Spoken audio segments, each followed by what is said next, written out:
Hello, Steelers Nation, and welcome to another episode of the Steel City Insider Podcast. I am one of your hosts, Jeremy Ritz, alongside publisher of Steel City Insider, Jim Wexel. And today we welcome back Roy Countryman to the show. And gentlemen, Aaron Rodgers is throwing with DK Metcalf, but he still hasn't signed a contract. What in the world is going on? What's going on? Well, I'm just amazed that Roy has the intestinal fortitude, the courage to wear a Pirates shirt. Did they win today? They actually pulled off the W, Jim. It was Paul Skeens Day today, and O'Neal Cruz hit a home run. So I had to, when we get those few victories, I have to wear my Pirates gear. I'm sorry to start with a different topic. We'll get to Aaron Rodgers in a second, but how would you? I really want to, take my daughter and her fiance to a Pirates game to watch Skeens, like down close, pay $100 a ticket, whatever. Yep. How do you do that? You got to hope that they don't skip a start here or there. We actually have tickets in the the middle part of April here too, Jim, trying to plan it out. And we just heard that they announced Keller was the home opener. And it's like, if we got it planned out right, I think we're going to get him when he's on this next home trip. So we'll see. But man, if not, if it's one of them other four pitchers, you're Did in. Skeens get the win? He did get the win today. He Okay. got the win, and the bullpen actually came through. So, but yep, O'Neal Cruz hit a homer and stole base, and Skeens looked impressive. Having Paul Skeens, having God bless you with a hoss who could win 3 World Series games, like Bob Gibson. Yep. It's like handing you Ben Roethlisberger and you saying, I don't think I'm going to put anybody around him. Yeah. Let's just go with what we have. Yeah. But anyway, Aaron Rodgers. Yeah.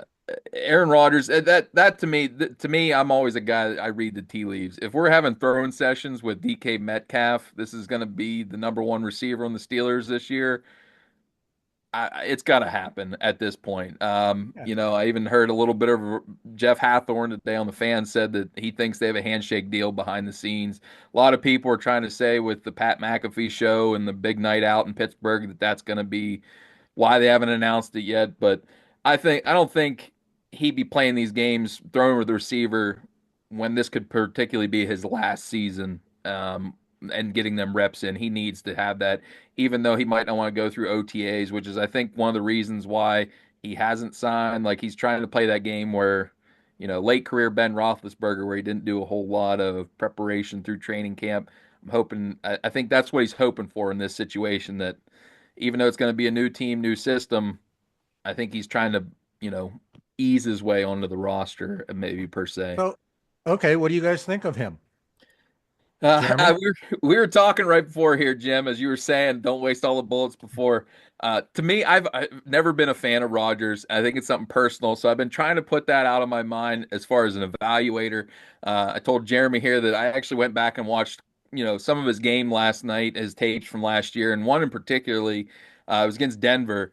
I wanted to really key in on his mobility after that Achilles tear, and he still has some of that magic inside the pocket. I mean, last year, the Jets' offensive line was horrendous. Tyron Smith was at left tackle, was a turnstile, which was a real detriment to his game coming off that Achilles. And they always say, the second year back past it, you're getting a little bit healthier. You're getting back maybe more to the mean of what your athleticism is. He still has a lively arm. He can make all the throws. He was really utilizing Conklin over the middle, and especially in that Denver game. That's why I went to it as a litmus test. Denver had a good front seven last year, especially their pass rush with Zach Allen from the interior, and some edge rushers that were underrated. He had an impressive game there, and he still has the talent to, the arm to make throws down deep, and he obviously has the talent above the neck. We know his ability in being able to decipher defenses and cycle through progressions. To me, I think this is the best outcome that we can get at quarterback. It's probably going to give us our cap as far as wins and losses that we could get as of what we have at our availability at quarterback this season. Now, what does that look like? It might be 11 wins. It might be 12 wins at the absolute max if he's able to show at least what he did last year. Yeah. Jeremy?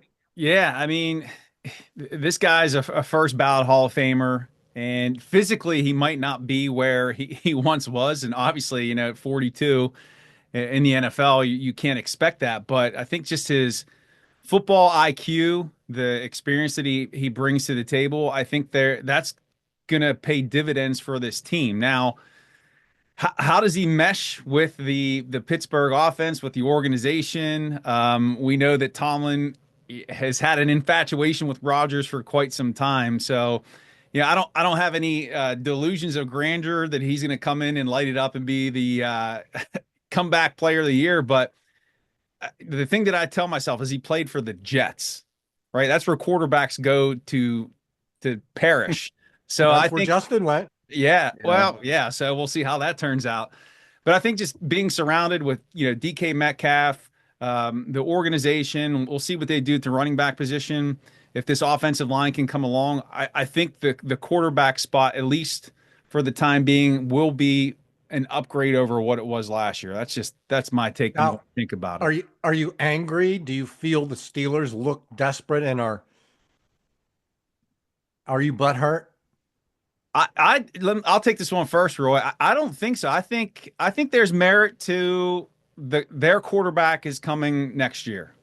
I think that I know that sounds like and we've talked about this. The conspiracy originated here on a Still City Insider podcast, but I do think everything's being set up for the Steelers to take their quarterback of the future when the draft is in Pittsburgh. If the wheels fall off this thing, they get a higher pick. If it's Mason Rudolph for the year, if Rodgers happens to retire, he wants to go on an ayahuasca retreat somewhere in the mountains. Uh, Who else is out there? What is everybody upset about? That the Steelers look bad? They look, Yeah. nobody wants to play for them. I And mean, they're gonna who else they're is gonna out there? the Who the else about was out there? the biggest name that we have left is basically Joe Flacco as a free agent, or if Kirk Cousin gets dealt, Jim. That's where we're at. That's basically the two, guys with the resumes So that you you can maybe you have make to a make a case. trade for Cousins, Yeah. and Joe Flacco's a free agent. So Yep. you put what? I don't know, 20 million into that. You lose one of those fourth round comp picks. Yep. No, thank Now, you. what about the money? They're even if they spend the 40 million on Rodgers, they still have 126 million extra next year, right? Yep. And at And that, if he doesn't, if he signs late, if he misses mini camp, the rookie you draft this year, maybe, and we could talk about Roy. You put on a nice start to your draft series. Then he gets a lot of reps. Mason yep. gets reps. Mason might even be a better teacher than Rodgers, although you know we short shrifted Rodgers' mentorship ability last time we had you on, Roy. And you didn't, but we all did. Somebody in the comments section came up with a truth that Jordan Love has often complimented Rodgers, and I Mhm. looked this up, and this is true for the mentorship that he did. So maybe he would be a great mentor, but I think Mason would be a good mentor too. Yeah, and I'm with you, Jim. Actually, that's one of the things. Like I said, I have a personal thing with Rodgers, but I was trying to dive more into his character, and I came across a clip with Marshawn Lynch, who was actually going to bat for his character as far as football wise, and it was about his first practice at Cal and how Marshawn Lynch ran completely the wrong direction in a running play as a freshman. And the coach at Cal was ready to just tear him a new one. And Aaron Rodgers stepped in between him and the coach and said, "That's on me. I made the mistake." Like, and that's why if for me, I have it's a trust factor, and you see all these guys that Rodgers brings with him at each one of these stops. You're not going to have that kind of trust with people if you don't have an aura about you, being able to be a leader amongst people and have an accountability. So that to me kind of spoke a little bit as what you're saying, Jim. Even though he might not on the outside be able to show his wanting guys to succeed underneath of him because he's still an MVP in this league, that he's not going to shortchange guys if they're going to ask him questions and whatnot. So Rudolph, I think, is a good intermediary to where he could spend some more time with maybe a rookie or maybe a guy late in the draft here, as we were talking about. And I don't think the Steelers are desperate. I think at this point they played their cards the way they did. I think originally they had a number in mind for Russell Wilson and Fields, and they both, I can't fault for Fields going for more money in New York. And Russell Wilson, the thing with Arthur Smith, who knows how deep that cut, that maybe that was the chasm we couldn't stretch across. I think Russell was the fallback, and he got Yeah, tired of being the fallback. And the Steelers, I mean, they weighed that, yeah, and Russell weighed it, and they were going to hold out for Rodgers, and if they can't get Rodgers, they have Mason, yeah, and there's nobody else. And I think Rodgers might have been the only quarterback available to have improved their quarterback situation, even if it's slight. I think they're going to improve their running back situation, and I yeah. don't even know who the starter is. I think Jalen will be the starter. He'll be a fine starter. Um, and I've always wanted him to start over Najee. If they do draft a first rounder, that guy has a chance, but they're not going to. Third rounder is going to have to earn it. Hmm. Fourth game earliest. Yeah, Um, and the receiving core is better, no doubt. The absolutely. inside linebackers are going to be more mature. The defensive backs are better. I like the nickel. I like Slay. I like Thornhill. It's going to be a better team. And you Yeah. said 11, 12 wins? Wow. I mean, people want them to intentionally lose. I'm a Chicago White Sox fan. They tried pulling that crap, and look what happened now. Would they have 30 some wins last year? Yeah, it was Wow. terrible. They were trying to go the Houston Astros route, lose 3 seasons to get all the high draft picks, and it the way it happened with Ben Roethlisberger was the way it's going to happen now. Is if it completely falls apart, you hope you fall into a point to where you're within a realm to get your guy. And just to kind of pivot this, Jim, to the quarterback, questions we were talking about in the article that we had come out this week with the draft series. I'm still of the opinion I don't think we're going the first round. I don't think Jackson Dart is the guy. I know there's talk about Shador Sanders falling. I think that's more posturing at this point. I know I seen a mock today with Lance Zierlein with a trade of the Steelers going back and picking up another pick. And being able to still select a defensive lineman that they really like. I think that would be the home run effect of what we would have in the first round, is that we posture saying that we're interested in a Jackson Darter or Shador Sanders and use that as ammo to move back, still get one of the defensive linemen we covet in the first round, and take more ammunition, whether it's this year to get more picks or more players, or maybe even move that pick into next year just so we have more ammo if we're happen right outside of that realm that we can move up and get a guy. But I Well, really, I Jer- really, go ahead. Jeremy, you can cross off questions 2, 3, and 4. Yeah, well, I was gonna press on that a little bit, Roy, because looking at your column there, you believe that they are going defensive line here the first round. In fact, you said you think that they could double dip, and Yeah, you mentioned the Zierlein mock, and he mentioned them trading down. I think the last time we talked on here, they Casey Hampton, 2001 was the last time they did that, which would align with what Jim said. They get their defensive lineman first, then their quarterback, sets up perfectly for next year. But Roy, you talked Well, about Kenneth let me just Grant. throw this in, Okay. Jeremy. Trade down for Casey Hampton and then trade up in the second round. They needed Kendrell Bell, but yep, I mean they could do the quarterback. They trade down, get an extra pick, then trade up into the second round. And my guy's still Tyler Shuck. Yeah.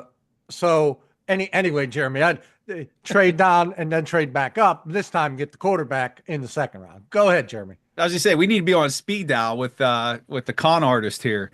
yeah. But Roy, you were talking about Kenneth Grant out of Michigan and Derek Harmon as the two guys that you're really watching at pick 21. Yeah, and they're different players as far as we look at here. Kenneth Grant is more your pure nose tackle. He doesn't have the pass rush upside, at least now, of what Derek Harmon has. Kenneth Grant is a monstrous being, plugs up gaps, can push the pocket as a pass rusher. He's everything you want to set right in between, a Benton maybe at 5 tech and Hayward still there, and let him just feast and even come in on sub packages just to push the pocket from the interior. Whereas Harmon is about the same measurable wise as Cam Hayward. Very similar player, and he actually led all college football pressures last year. So that combination of quickness, strength, heavy-handedness, can shed blocks pretty well with ease, can two gap if you need him to do that. And he's played both at nose tackle when he played at Michigan State before he transferred to Oregon. He was more of a heavier set interior guy at nose. He could do that if you need it. But when he went to Oregon this year, you've seen the pass rush really take the next step when he was at a lower weight. That's what you really, I think, want to cast him in. And I think as far as the way this draft sets out, you mentioned, Jeremy, with double dipping. Derek Harmon, I think, would be the better asset as far as adding that pass rushing threat. And he's not no slack in the run stoppage department. But then you see a lot of these guys on our, the draft value board that was on our series today in the defensive line. The 5th, 6th, 7th round, there's a lot of players that can play nose tackle and are massive human beings that maybe we go for that better pass rusher and a 5 technique to eventually replace Cam and then go double dip later and get our nose tackle that's going to play less downs and not have to use that much of a value in the first round on a player that maybe is limited snap wise. My take on Kenneth Grant, and you did forget Walter Nolan, and I do want, I mean, give me a quick synopsis in a minute, but yeah, I don't think he fits their style. No, he's too small. I mean, yeah. Aaron Donald was too small too, and would he have fit their style? Hell yeah. You make that fit, right? Yeah. Right. And well, so anyway, I could be wrong about Walter Nolan. I'm assuming that's why you left him out. Yeah, Jim, that's exactly the reason. To me, Walter Nolan's best fit in the NFL is a 3 technique. Yeah. Like you said, Aaron Donald, that's kind of the same mold. But 4-man front. Yeah. Right. To me, it's not a fit with what we want to look at. We don't play a lot of base, but if we do, I think the 2 guys in Harmon and Grant. But if they really think that we can get a lot of pass rush out of him, he is one of the quickest guys off the ball as far as defensive lineman in this draft. It's just at 289 pounds, I'm not sure if we can still bulk him up to withstand the rigors of a 3-down player. I like Grant better. Yeah. I think he could play nose to start the game and then work in as even a 3 tech. Yeah. In the 4-man nickel. Yeah. The problem that what they're going to say and what Steelers experts are going to say is nose tackles don't play 3 downs. I think this guy could play 3 downs eventually. I mean, you don't need him to right now. Right. With Cam. Right. But Derek Harmon, it's Harmon, right? Yes, Harmon. Yep. He fits. He's a 5 tech. Yep. He can replace Cam, and he can give you some nose, like you said, but I don't think he would start the season as a starting. I think Grant could start as a rookie nose against the Ravens on the first snap of the game. But I would prefer Grant. I predict it would be Harmon in a trade down. Yeah. Yeah. And because there are other guys you can get down there too, like Egbuka. Yeah. I'll never pronounce that right. Just all I got to do is spell it right. No, but guys like that down there pick up, the trade. Somebody on the message board looked up what the points, that the trade up down points, and it would net them like the 110th pick. Yeah. Which would be a 4th rounder. Yep. Mm-hmm. Okay. That's not as rich as you would hope to trade down, but that's why I said maybe even, if we're really going whole hog to get picks for next year, I would take the hit this year and grab more for next year. Because tentatively, when you look at the draft trade value chart, what you do is if it's a 4th this year, you take it as a round better next year because it's on discount because you're buying on credit. So you're looking at a 3rd rounder next year because they're not giving up assets in this draft. Well, I know, but go explain to TJ and Cam Hayward why you're trading. That's what I mean. That would be the hardest thing right now is you're looking them guys in the face saying, not that you have to appease. I'm not saying that. But look when they traded for Minka when their quarterback was out. It told the locker room that our people still think they can win, and you rally. Mm-hmm. You rally, and you don't lose on purpose. You don't look ahead. And the one thing you mentioned with Kenneth Grant, I agree with you, Jim. I think he can be a 3-down player. It's just as of right now, his pass rush is behind Derek Harmon. And I think that's where, especially with guys like Cam Hayward and Carl Dunbar and what he's been able to do with some of these defensive linemen, taking that next step is not out of the realm for Kenneth Grant to be able to evolve into that and be the next hallmark defensive lineman for the next decade. So you take a swing on a guy with those measurables and a quickness at his size. You don't get that in guys that size. The planet theory, as I was even talking about in our defensive line article today. Yeah. And Roy, you're talking about just some of the prospects that would be available in the later rounds, like Ty Robinson, Vernon Broughton, CJ West. Any of those guys you want to highlight? Yeah, Broughton was a guy that kind of surprised me. Everybody's been talking about Alfred Collins from Texas, who played a little bit more nose, but Broughton did a little bit more in the sub package, and he is a heavy-handed player and had a lot more quickness, I think, than Collins. I was more impressed with Broughton, so he's in that third, fourth round, depending on how things fall. CJ West was a starter at Kent State prior to going to Indiana this year. Really great athletic testing as well. He's more of a guy to me. He reminds me of Montravius Adams, where he's more that upfield one tech, penetrating nose tackle more than just sitting down taking on blocks. So if we're looking for a guy in that sub package who can still create some movement in the run game, it's just we know with Montravius, you see him, he's usually slicing into the backfield trying to bring down the ball carrier rather than holding the point and letting those linebackers go. I think after seeing the Ravens run rampant on us for 298 yards in that wild card matchup, I think that's going to ring true in a lot of these, Con and Has to. Colin. Has to. We can't continually get knifed up like that in our run defense. As when the Steelers are good, we are amongst the top 3 or 5 in the NFL at stopping the run, and that just hasn't been the case. The other thing about when the Steelers are good, when the Steelers win championships, they have a defender from Kent State. Yeah, absolutely. Absolutely, Jim. Absolutely. But and one of the guys, I don't know if you guys got to read the very end of the article. If we absolutely don't miss out, don't get a guy in the 7th round, you got to go check out Desmond Watson. This guy's just an absolute force. He's a powerhouse, 6'6", 464.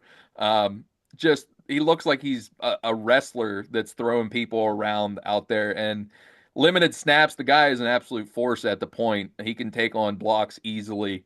He's probably only played maybe 20 snaps a game, but What's short that weight yardage again? situations, you are not running through that guy. What's that weight again? 464 pounds. Now, Wow. if the Steelers draft him, I don't think they'll ever vote against the tush push again. No way. And that's the thing I mentioned in the article, Jim, is they used him in short yardage situations with the Florida Gators. They handed the ball off to him a few times at fullback or running back in short yardage. And there was actually one play, I forget which running back it was, when he was on defense. He got off a block and got into the A gap, and the running back seen him and was like, you could see it was like the Mickey Mouse. His eyeballs got this big, and he made a business decision to go, 45-degree angle the opposite direction. So that's a guy, like I said, if we go for a guy that's maybe more of a true nose, you can get those guys later. I know Yahya Black from Iowa is a massive human being. We actually brought him in on a pre-draft visit, 35-inch arms. That's what he did at Iowa. He just plugged up running lanes, let the linebackers run free, and now with Queen and Peyton Wilson and even Malik Harrison now coming downhill, we got to shut down the run game in this aspect. We can't have another performance like we did in the year. Jim, Iowa's been able to play a little defense the last few years. You always wonder why, and yeah, guys like him come out and you say, oh, well, that was probably one of the reasons. Anyway, yeah. Sorry, Jeremy. Yeah, so Jim, let me throw on my fan hat here for a second. So we're talking about stopping the run, and I just had this flashback to a game I was at in Three Rivers Stadium when we were playing the Jacksonville Jaguars. It had to be the late 90s, but Fred Taylor, he ran for like 225, 230 yards. But I just remember thinking, I was super young at the time. I'm not that young now, but I just remember thinking, if you can't stop the run, your team really can't make a run in the postseason. And I think, this conversation, having that D lineman like a Grant or a Harmon, putting them in there at nose tackle, even though people say there's not a lot of utility beyond those running downs, but I think it is critical. I mean, looking at that, how they played against the Ravens, it's needed. It's essential. Yeah. So I have to throw that in there. I would go to with my grandfather to Three River Stadiums to watch the games, and I remember Fred Taylor just destroyed us. So Well, that was probably the year before they drafted Casey Hampton. probably. Look, I think look, I wish we had some access to some information quickly, but I wouldn't be surprised if that Fred Taylor game was. He had a few games. oh yeah. Yeah. They had trouble with him. Jackson, he But always had our number. that big one could have been in 2000. And if I'm not mistaken, Jim, I think that was the year they brought Kimo von Oelhoffen from the Bengals here and tried to play him at nose tackle the first year. If I'm not mistaken, I think that was in 2000. And then, as you said, I think Casey was drafted the next year, and von Oelhoffen went out to five tech before they Don't got forget here. Kendrick Clancy, third-round draft pick Yep. nose tackle, tried to play a little bit of that with Chemo. Yeah. Yep. And then Yep. next year they drafted someone in the first round. Yeah. Yep. I'm And seeing if I can look it up. Or what about quarterbacks? Not Jeremy, you go ahead and look that up. And Yeah. I So- know I try to get you guys talking about quarterbacks. We can't. We I you will- guys want a toy to play with at fullback instead of a quarterback. Now I would. I I'll take watched the film bait. with Jackson Dart again last night and Tyler Shuck. I like Shuck better. I'm with you, Jim. I just think the age thing is what when it comes to evaluators in the first round. That's what to me. If it's second round, you said if we trade down Right. and then get it second, I'm going for Shuck. I have no problem. With I don't taking- have the guts to draft Shuck in the first round. No, that's to You me. know- I can't. If the Steelers draft a quarterback in the first round, I'm going to trust that they know his mind better than I do because they've had him on the whiteboard. And only they can figure it out what's in his head. I don't know. That offense looks so dull. I really that Ole Miss offense, that RPO stuff. I watched Shuck against Notre Dame. He had that one pick because his receiver dropped the ball. Mhm. Louisville led the nation in drop percentage. Yep. I don't know. He didn't look fierce, afraid in the pocket to me. That one, he threw that touchdown pass against Notre Dame's sidearm. He took a blast, man, and it was coming right at his face, and he flipped that thing. It was a zing. I like him. I like Jeff Brom. Maybe in 2 years, you could hire Jeff Brom to be the offensive coordinator. Funny you say Jeff Brom, Jim, because when I first started cutting my teeth in scouting after getting out of the school I was at, I was assigned to Conference USA, and Brom was the head coach of Western Kentucky before he went to Purdue, and he was one of my favorite coaches to evaluate just because the amount of detail that he has in and what he asks out of his quarterback to run the entire system. So you're getting a guy in Shuck that could come in if Aaron Rodgers doesn't come here. Even if he does, he's going to be a great guy. It's going to be pushing Mason for that second, quarterback position. If it's not this year, even next year. I really like Shuck. The injuries things give me pause, and the age give me pause. But as far as that goes, the arm strength, the accuracy, the touch, I have no qualms about his pocket awareness and spatial awareness. I've seen him take a number of hits and deliver passes, where they're supposed to be. I had no issues with that whatsoever. And I think his athleticism is a little underrated now too. He has enough to keep the defense honest. And in the second round, I would be very comfortable with him. Jalen Milroe scares me because of the traits. And I think the one thing with him is he was the academic Heisman as well. So he's going to impress I like guys on that. the board. I like that. And I think he's a guy that's going to be willing to sit behind and develop. If we get him in the third round, I'm not going to complain one bit. Right. I would love him as a developmental quarterback. Sitting behind an Aaron Rodgers is what we were talking about here. Jordan Love was very similar. Needed some time from Utah State when they drafted him in the first. Just it was too rich if we're talking at pick 21 here. Third round for him would be a great value. And then we're talking the early day 3. We're going to see a quarterback selection at some point. I think we all can agree on that we want to improve the bottom end of the depth chart. And they met a lot with Quinn Ewers. I know Will Howard has been on their radar a lot. They were at Notre Dame's pro day with Riley Leonard. He was really more impressive at Duke for me before he went to Notre Dame. Athletic kid. Will Howard has all the moxie and leadership that you want. I think his upside is Mason Rudolph. That's where I'm at with him. Is he going to be able to be a starter continually? I'm not sure, but he's going to be a high-end backup in the league for a long time. And if you're talking a fourth-round pick, great value in the fourth, fifth round. And then you're really getting into guys taking shots on, a guy I know you're fond of, Jim, Ben Woolridge from Louisiana. Really was impressed with him. He's going to be a 26-year-old rookie. That's why I think he falls maybe late in the seventh, maybe, and he had dealt with a lot of injuries. But when he was out there on the field, he was the Sun Belt Player of the Year this year. Can make all the passes, can make all the checks at the line of scrimmage, would really be a good guy to push for that third on the depth chart and bring the level of everybody's play up. Trey Amos really likes him. I asked him, and he was like, his eyes popped open, like he was surprised I brought the name up. Yeah. And he goes, he's a leader. He likes him. So, and just one more thing before Jeremy gives us the answer to the trivia question. I'm going to bet on the year 2000, but Dart doesn't have that great trait. No.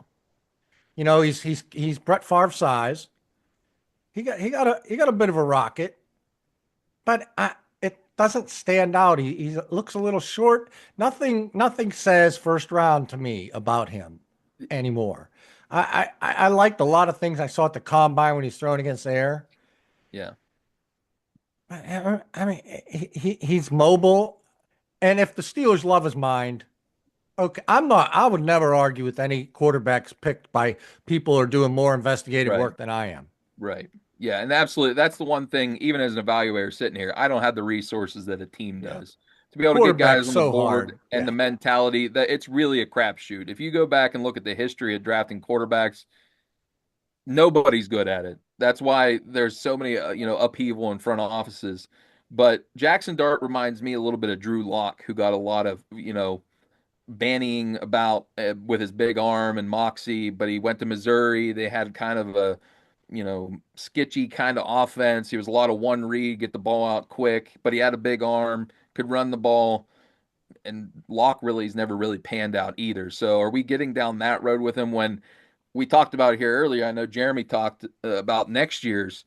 I kind of did a little bit of a quick overview, and already right now I could say I would be more intrigued with at least 5 quarterbacks going into next year in the round one discussion before we're even talking about guys maybe in that first, second round.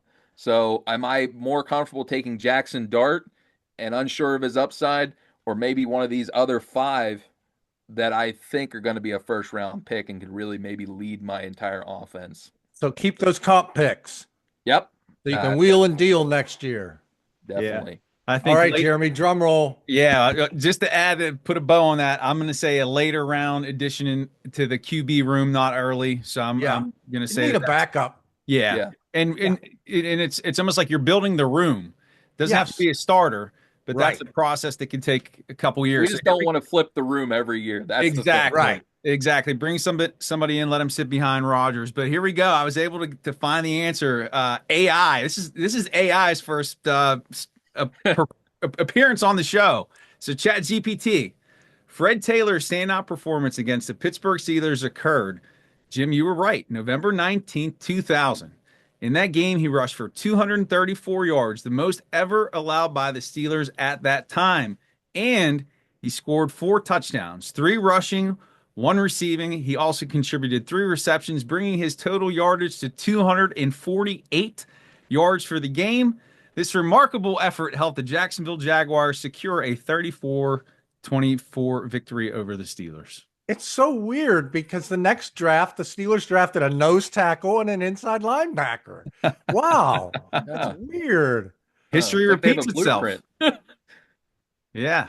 Awesome. Well, they already got their inside linebackers. Cole Holcomb's coming back, and Peyton Wilson should be better. So I think they're going to get better at inside linebacker, but they do need something up the middle on the line. Yes, 100%. Well, gentlemen, we've covered quite a bit here today. That was a fun episode to record. Anything to add before we wrap it up? Oh, man. Go ahead, Roy. The draft series is kicked off. Jim has been, kind of put me to the nose of the grindstone here. We have a lot of the draft series yet to come with just the quarterback and defensive line kicked off. So get ready to get your draft caps on. We're going to be getting you familiarized with a lot of players here before the April. Running backs next, right? Absolutely. Running back will be out Friday, right, Jim? Yeah. Oh, man. There's a lot of good running backs. I started going through tape. Wow. Can we just have the Ohio State skill players? Absolutely. And hey, they're getting another one of the guys that used to destroy the Steelers too. Chris Henry Jr. is just committed to the Ohio State. So, who Chris knew? Henry's son? Yep, Chris Henry's son, Chris Henry Bengals? Jr. Just committed to Ohio State as a receiver, and he's a 5-star prospect. So Ohio State can't develop receivers. What are you talking about? Awesome. Well, I will definitely be looking forward to that, Roy, this coming Friday. And make sure that you like, subscribe, share with your family and friends. Leave a comment. Let us know what you think about the defensive line group. Quarterback, what are your thoughts on Rodgers? We'd love to see all of that. And we'll see you back here for a brand new episode of the Steel City Insider Podcast. Gentlemen, have a tremendous week. Oh, thanks, fellas. Take care. All right, we'll see you.